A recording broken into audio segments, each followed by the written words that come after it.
Thanks, Amy, and thank you all for coming. Lindsey and I are here today to tell you why we think Icechunk and Zarr are a great data model and a data framework for cloud-native geospatial data teams. We work at Earthmover, which is a public benefit corporation where our mission is to empower people to use scientific data to solve some of the world's most pressing challenges. We love working there because it is a group of accomplished scientists, open source community leaders, as well as very experienced engineers who've built the same data infrastructure many times over and want to do it once and be done with it. My name is Deepak Cherian. I am a forward engineer at Earthmover. Before this, I was a physical oceanographer, most recently at NCART, the National Center for Atmospheric Research, where I worked on weather and climate models. My time there convinced me that the state of the scientific software stack was really holding us back. It really limited the questions we asked. It limited the questions we thought to ask. And it limited the questions that we actually ended up answering. And so I got pretty deeply involved in the scientific Python ecosystem, particularly Xarray and the surrounding packages. And today I've contributed to Zarr, Icechunk, and many more in the Pangeo ecosystem. Hi everyone, my name is Lindsey Nield and I work as a software engineer at Earthmover. However, I've spent many years working as a machine learning engineer at companies like Maxar and Pachama, specializing in climate and geospatial data science. So I come from a pretty geospatial heavy background, whereas Deepak here comes from an academic research background. And from these divergent places, we have come to agree on at least two things. The first is that the cube is a great abstraction for geospatial data teams. And the second is that the Icechunk and Zarr model is a performant cloud-native way to version and store cubes. So let's first talk about how we arrived at this conclusion. In the CNG community, Zarr has traditionally been recommended for weather and climate data, while the Cloud Optimized GeoTIFF is recommended for geospatial rasters. And while we love the COG, managing it in a team environment can lead to some chaos. One shortcoming is that the raster data model is limited. An arbitrary number of dimensions is not supported. This often leads to the misuse of the band variable in the case of the single band raster. Instead of having time as a real axis or dimension, time often gets encoded into the pixel values themselves. Furthermore, the raster dataset is spread across many standalone files, which gives rise to ad hoc file names and conventions to identify files with the metadata encoded directly into the path, like the version, the time, or the tiling scheme. And files in this hierarchical folder structure must be stitched together to make a comprehensive dataset, which can be a pain for non-standard naming conventions and tiling schemes, making tile-centric workflows messy. And while stat catalogs can hide this, they don't necessarily prevent it. So when your PM asks you to find a data set from 2 months ago that has undergone at least 14 file name changes, and you're not sure if it's v3_final or v3_final_final, it leads to something like this. Your whole workday devolves into frantically combing object store or trying to unsuccessfully reproduce model results, which about sums up my experience as a geospatial data scientist working with COGs. And so we think a solution to this mess is to embrace the versioned global data cube. So let's break that down, right? And think about satellite data. So if you looked at raw data from a satellite, you see what the sensor sees, which is this pretty complicated orbit. And you get data in these little swaths that gets cut up into different files. The raw data then gets processed to ultimately derive some sort of geophysical variable, which is the thing you're interested in. Each kind of part of the orbit, a swath is distributed in files, and that data is pretty high fidelity, right? It's about the best that you can do. But it can be quite hard to work with because to answer the question that you want, you have to take these tiles and start stitching them together, right? To get to a form that lets you answer that question. And so a lot of the time, this level 2 data, as it's called, gets regridded, reprojected, aggregated, or composited to some kind of harmonized space-time grid. Right? At this point, it's called a level 3 data set. A level 3 data set is a cube. It's very naturally, it fits that, right? You have 2 space dimensions and 1 time dimensions. You could keep adding more if it made sense. This is one definition of analysis-ready data. And if you do this, you lose some fidelity. You've had to average in some way or form. But you get ergonomics. You could do whatever the hell you want. And it's amazing. You ask the question that you want, and it works, right? And so the cube is amazing. This is why I got into Xarray. The cubes are great. Despite this very neat logical organization of the data, sadly, it still gets distributed in tiles and files, which means every single person here has probably created a cube from tiles before. I did it a lot. And that's not great. Cubes are also great because they apply across disciplines. And I think realizing that the cube is a foundational data structure is very, very important. It's important because your product or the question that you're asking is probably crossing a bunch of scientific disciplines too. In particular, weather and climate data, which again, very commonly is logically conceived of as cubed, modeled as cubes, and collected in that form.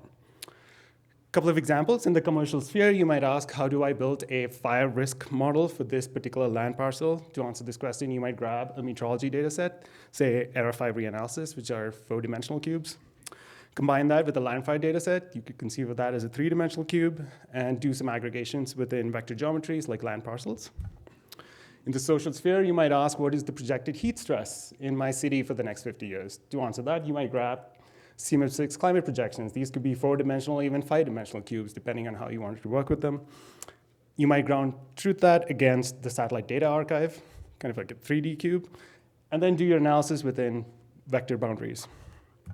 I think this pattern is pretty fundamental because it seems pretty commonly human infrastructure gets described by polygons, and Earth system data comes out as rasters. And the important questions that we need to answer is the intersection of those two worlds.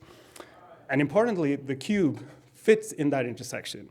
So up there is an example of a 3-dimensional so-called vector data cube, where one dimension could be indexed by the geometries you're interested in, one dimension by the classification scheme, say land use, land cover changes, and the third dimension could be time. And it's important to realize that the 3-dimensional nature is not limited. You could add or remove dimensions as needed to fit the question that you want. And that's one of the points I want you to take away today. So going to this idea of the versioned global data cube, we think it's awesome because it's a framework that can naturally fit a lot of the questions that you are asking. And it works as a great framework within which teams can work. And I think it's fundamental because it lets you forget those tiles and just address the entire globe, because that's how those questions are conceived. The way we see this work well is when the team gets together, decides on a global schema. You consider the whole globe, you pick a projection, you pick a resolution, and you pick a time grid. And then, depending on the project that you work on, you focus in on an area of interest, and you harmonize all of your data to that cube. Again, you lose a little bit of fidelity, but you gain a huge amount of advantages, particularly in ergonomics and in team-wide consistency. The global cube ends up being a global reference frame for your teams that is enforced by the data model. And when you combine that with ideas of data version control contributed by Icechunk, this ends up being a very powerful tool, both for the problems that you have and also getting rid of that file management mess that Lindsey was talking about, right? And all of this is solved at the data model and tooling level. It doesn't need hard to enforce ad hoc conventions.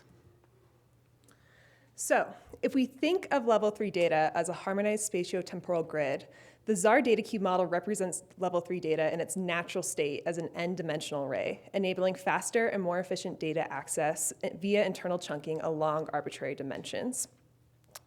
Zarr is open source, open spec, cloud optimized, and allows for the addition of time as a third dimension for geospatial data. However, like the COG, it still does not solve the problem of team-wide consistency that I described earlier. Enter Icechunk.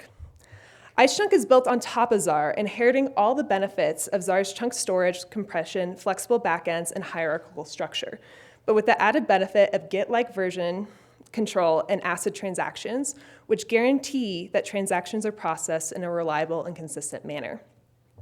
And these features are absolutely necessary for distributed teams. From a cloud-native perspective, Icechunk scales like the underlying object store. And in fact, we've sustained about 250,000 requests per second on S3, which you can read about in our blog post linked here. So in addition to Zarr and Icechunk, there already exists a rich ecosystem for the data cube model, from cube builders to analysis and processing tools. And this figure is not meant to be exhaustive. So you could say use virtualized Zarr to build a virtual Zarr data set from an archival data format, store it in Icechunk, wrangle the data with Xarray, and then deliver the data to a familiar front-end visualization tool like Mapbox with XPublish. And now that ecosystem is very powerful, but it can be hard to navigate. And as a longtime open source contributor, I've always been frustrated by how open source projects, collections of open source projects can be bad at user experience. And so at Earthmover, we've been trying to hit that problem by trying to build a cloud platform that's built on cloud object storage.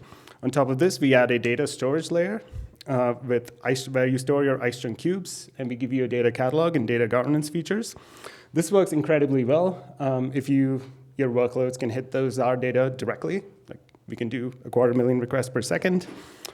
But a lot of times your data consumers, they could be internal, they could be external, they're working elsewhere, right? They're already in GIS world, maybe they're in an Excel sheet even.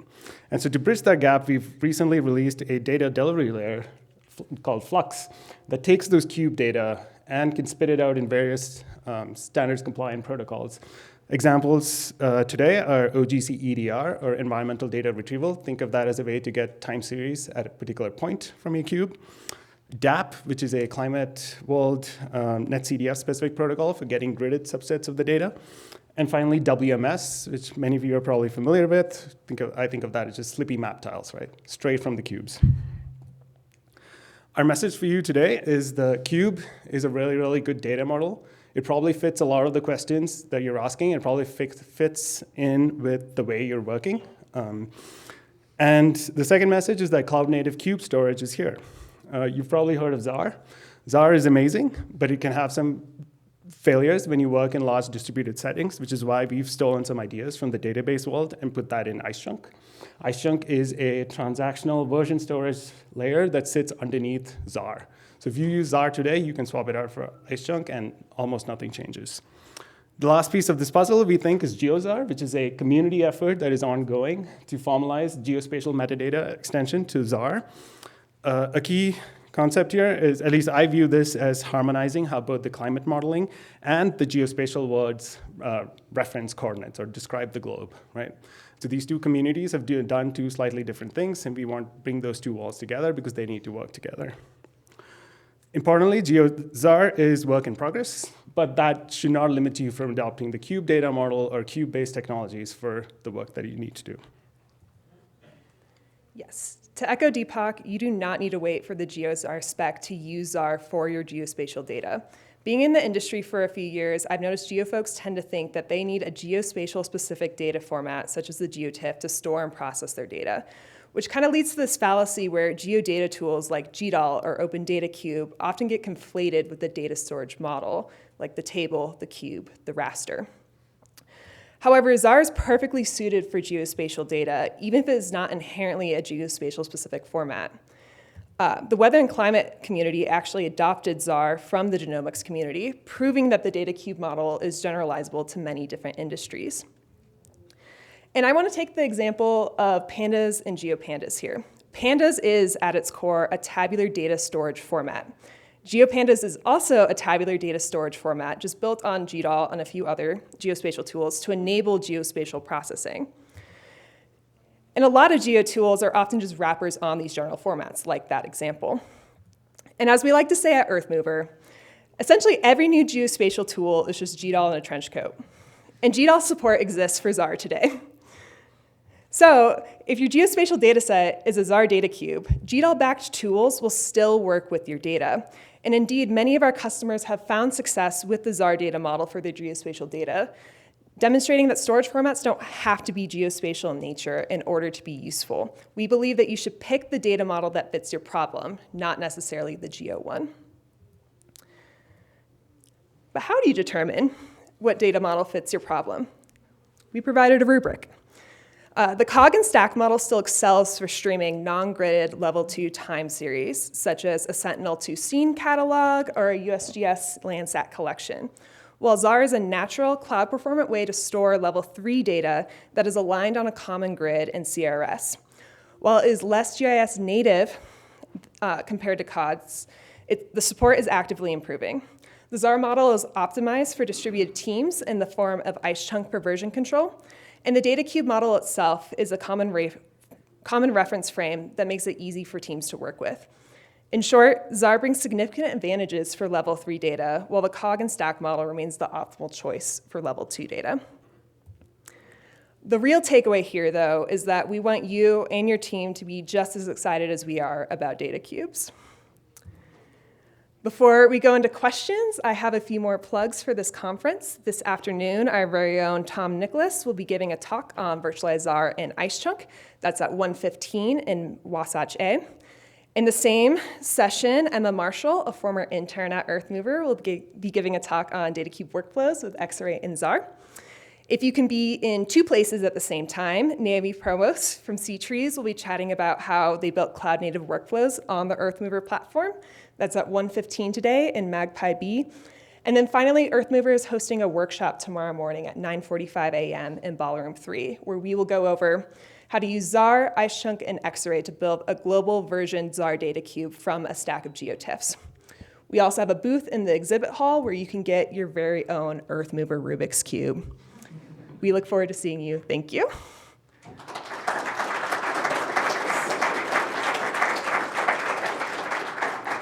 Questions, and then we've also been told if you want to ask a question to come up to the microphone. Oh, it's just a simple one. Is the workshop drop-in?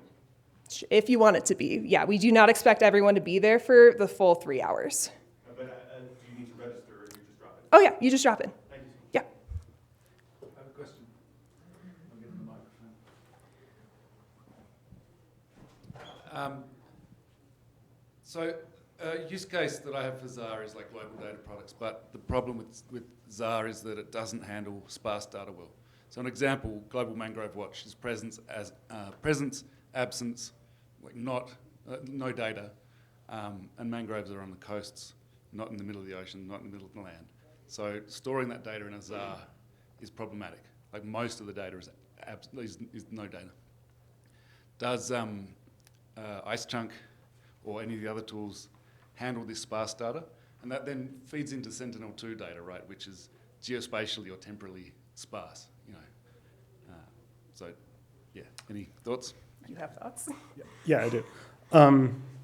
Yeah, the mangrove one is example. That is incredibly sparse. The way I've worked around this before, you're correct. Today, there's no built-in Zarr standard for doing that. This is something we've talked about a bunch. But there are existing standards for storing sparse arrays on disk. And those happily can be done with Zarr. Specifically, Climate Forecast Conventions, CF, has ways of storing, there's at least 5 different ways of storing and representing a sparse array on disk. So you could do that straight to Zarr. This is an approach I have taken, where you store these arrays and then you do an in-memory decoding step to the sparse array format that you like.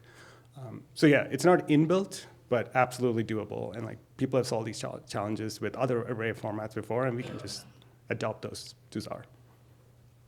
I'm happy to chat about this. I'm super nerdy about sparse arrays.